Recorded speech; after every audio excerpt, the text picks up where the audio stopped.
All right, good morning, guys. Back at it with another MLB DFS video. We were on the right track yesterday. The reason why we keep playing Rodon is because he's cheap enough. You can pay up for bats, just pray the bats go crazy, and then you're in luck. He pitched 2 innings, 2 and 2/3. He got to 5 strikeouts. With 2 outs, gave up a home run to Jake Myers, who didn't just hit one home run, he hit two total in the game. Didn't know he had that in him. Um, I was actually watching the game. I forgot who was up to bat. I think it might have been Bregman, but he had 2 balls and 2 strikes. And then the manager comes up and the trainer comes out. So I'm like, oh God, it would have been nice if he would have just thrown one more strike, get the strikeouts, get out of the inning, and then just not come back. But Harper, 2 for 3, 2 runs and an RBI. I was watching that game. One more inch for 2 hits, he would have had a home run. Bryson Stott 1 for 4 with a 3-run home run. Castellanos 1 for 4 with a 2-run home run. Schwarber actually had a good game. He hit a solo home run with 2 RBIs, 2 runs. TJ Friedel 2 for 4 with a home run, RBI, stolen base. And then between Matt McClain, Ellie De La Cruz, and Christian and Carcion Strand, 3 points. And at the end of that game, Fairchild was up to bat. I think there was like one on.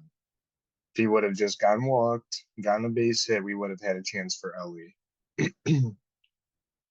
But the thought process was right. The pitcher just was not. If Rodon didn't get injured, probably be a different story. But any thoughts from yesterday? Yeah, the Reds just continue to suck. Lost six in a row. I was really hoping yesterday would be a bounce back for them, not just as a fan, but as their overall stack. Um, they looked set up well. Ballpark Val projected them fairly well. They came in reasonably priced. You get two top end bats between De La Cruz and McClain if they're on. Both can steal bags. Both can go yard. Both went basically 0 for 4. So when you have two 4K guys drop basically nothing, you're toast, especially when your pitcher gets you 8, which we knew that going in. I basically said Rodon's probably going to get us -6, but I have confidence in these stacks to pull through. Philly did more than enough, but the Reds were the real letdown. Looking at some of the top plays, I liked Gleiber, but I also uh, really like Stott. So having two second basemen was hard to fit. I mean, I guess we played McLean too, but I don't know. It just didn't fit that way. Didn't really look into Washington all that much. I guess I should have. Uh, Reds pulled up some guy for his first start, and his first two pitches were home runs. So gotta feel bad for that guy. Um, we were on a bit of the Diamondbacks. They didn't really do much besides Walker, who had 1 out. Carroll had 21. Uh, but it looks like the most profitable build yesterday was like middle tier, like Heaney, and then getting the right home run guys. Yeah, I mean, I'm just gonna knock on wood. Yesterday was our first L of the month, and I actually think like the last day of July we played, if I'm not mistaken, and we 2x'd. So we're on the right track for now, at least. So let's jump into pitching. It's actually a pretty good slate today. Strider, Peralta, Cole Webb. I'm not gonna even say his name. Cease, Bello, Dunning. There's actually a couple pieces to go to today. Obviously, Strider, clear cut number 1, like 13% top pitcher. Then the next highest is Peralta. But where are you going today? What's your initial thought? Just like any other slate with Strider on it, I'm a bit surprised by the ownership right now, projecting for around 20%, like you just showed, and Peralta at 25% with only a 1K difference. Like, I would take Strider all day, every day for that ownership disparity. And the price difference, like only $1,000. The difference on DraftKings is $3,200. He's 12.8 on DraftKings. Peralta's 9.6, and then Cole's 11.3. I would much rather play Cole than Peralta at 7% ownership. Um, Not to say that Peralta's in a bad spot. It's just those guys I feel like are another tier compared to him, and for him to be in the same price range feels a little egregious. Even with the matchup, like Colorado sucks, especially being away from cores, but Cole's playing the White Sox and Strider's playing Pittsburgh. It's not like they're playing the Dodgers or something. So I'd much rather pay up for those two guys than Peralta. Webb looks fine. He always seems to go like 7 innings, get you like 40. But I don't know if I really need to go there, especially 10% ownership. Meh. Senga, definitely not. We never play Senga. Cease, no thanks. Bellows, sort of interesting. Casey has been somewhat decent the last couple weeks. I don't know if I really want to go there, but he's a decent GPP play, I think. Dunning, he's playing in good pitcher park in Oakland, and Oakland sucks. I'm surprised to see him only getting 5%, especially after his master class, like last slate or the slate before. Thought Dunning would be higher owned. Um, Sandoval, same price against San Fran. Probably the last guy in my pool. If I had to include another guy, that's probably it. Sorry, I was just on Twitter. Um, Chalkboard. You know that app? They just launched Pick'em, so I'm claiming my bonus as we speak. Um, all right. Strider clear cut number one facing Pittsburgh, 20%. $1,000 difference to get to Peralta, and Peralta is gaining the most ownership, which is interesting. It makes sense against Colorado. Truth be told, I like Garrett Cole the most against my White Sox, but it's only because he's getting 7% ownership. I think throughout the day that's only going to go up. But it is interesting to see that Garrett Cole's only getting 7%. um, Logan Webb has the upside. Um, didn't he just pitch yesterday? Am I crazy? I thought he just pitched yesterday. I don't think so. Cobb, Cobb. I'm an idiot. Um, Webb at 10K playing the Angels looks interesting. Strikeout potentials there. I'm just gonna skip over Senga. Do not play Dylan Cease, please. Bello looks interesting against Kansas City, only gaining 3% ownership. Kansas City strikes out a lot. Dane Dunning is very interesting at 5%, 8,400 at Oakland, and that's not really a good ballpark to hit in. We saw what Dunning did to my White Sox. That was a little revenge narrative there. So Dunning, it's if you want to pay up for Atlanta bats or whatever is the next highest, I don't even know. Probably some Boston guys, I would assume. Um, get to Dunning. You can even get to Webb and get some Atlanta guys as well. Um, rank your top four really quick. Yeah, I'll go Strider, Cole, Peralta, Dunning, and then Webb, Sandoval on the outside looking in. Yeah,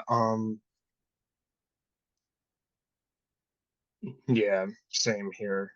I don't know. There's just something about Cole that's like standing out to me. It might bite me in the ass later. But yeah, I would just kind of focus on Strider, Cole, and then if you want to get really different, go with Bello or Dunning. If I had to choose between either one of those, I would just go the safe route and go Dunning just because he's playing Oakland. All right, hold on. There we go. All right, so time for stacks. So right now it's got Boston, Atlanta, Texas, Toronto, Milwaukee, the Cubs, San Fran. All the stacks are here. This is looking pretty interesting. So what's standing out right now? Yeah, I had 8 teams written down originally in this order: Atlanta, Mets, Yankees, Cubs, Cleveland, Boston, Milwaukee, Texas. It's fairly similar to the top six tool, just a little bit of a different order here and there. Um, I think Atlanta is like a pretty clear one. If you compare the top stack tool and to Ballpark Pals home run percentages, they are just by far ahead of everyone else. Beto isn't like absolute shit, but he's not that great either. And we know what Atlanta can do. They're top price guys. I mean, Acuna can probably steal 3 bags in a game if he wanted to. So Atlanta's in play, of course. Texas is up there. I ranked them a little lower just because it's kind of a shit park. Um, you just never really see that many blow up spots in Oakland. Not really on Toronto as much. I think I'd rather play Cleveland against Rui. Um, I guess. I mean, I didn't really talk about Boston. High stack score on the slate, but 20% ownership as a stack just feels kind of egregious. And then Milwaukee, I like against Lambert, has been very good. And then Senga, if he starts walking a bunch of guys, the Cubs could throw like 12 on the board like they've done the last week and a half. Yeah, I was looking a little bit into Boston. Obviously, they're the top stack against this Cole Reagans guy. 20% ownership share is a little insane. So maybe a mini stack of them wouldn't be so terrible. Um, the Braves are the Braves. So 6.5% ownership share makes sense. Um, I know I was kind of just saying in favor of Dunning that Texas or for in favor for Dunning that Oakland is a bad ballpark, but you got Simeon, Seager, um, Jonah Heim, you got some power there, Adolis Garcia. So Texas looks pretty interesting. I know you don't like Toronto, but against Gavin Williams, there's got to be something going there. Um, Milwaukee against Peter Lambert, he's had like two serviceable starts, but then prior to that, it's kind of just eh, like he's not amazing. Uh, the one issue always with San Fran is they like to pinch hit a lot. So, I mean, they're not a bad stack to go to. Patrick Sandoval just serves meatballs all the time. I will say the Yankees look a little interesting. Cease hasn't just been himself. He's just been bad all year besides his very first start against Houston. He just hasn't been himself. So I know the Yankees are bad as well, but if there's one team that they can pop off against, it's definitely the White Sox. Cubs against Senga look interesting, kind of like you were saying. If he just keeps walking guys, Bellinger, Swanson, Morel, Togman, who's been leading off. If I had to rank them, I'd probably go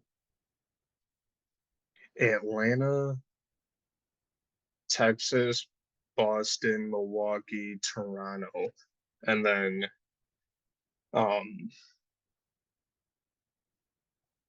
then I would go.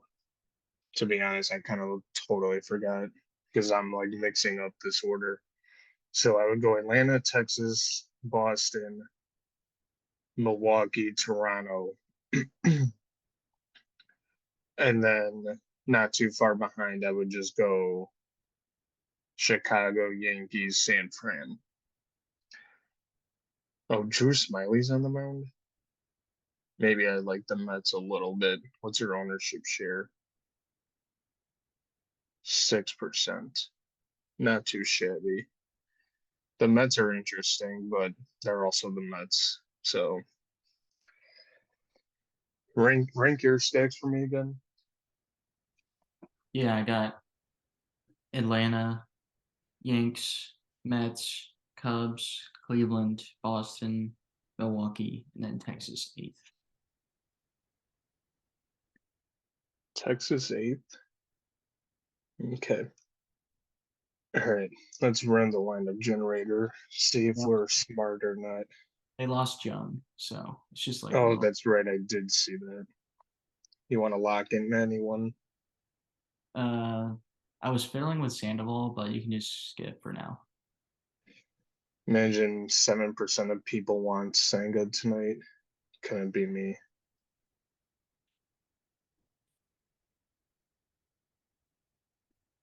Oh boy, the amount of chalk.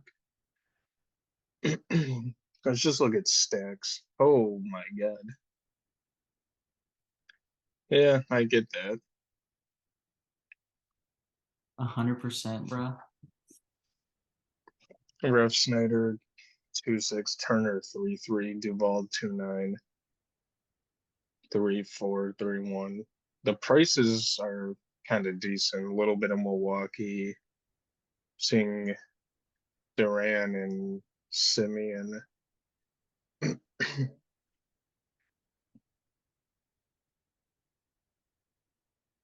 Okay, not bad. 5% of Dylan Cease. Wait, where's 55% of Strider? Yeah, pretty much all these lineups are extreme chalk. But it's cool to see. Like, you can go Turner, Simeon, Devers, Duval, Yu Ching, two as shortstop. That's actually interesting. So yeah, this is a good way to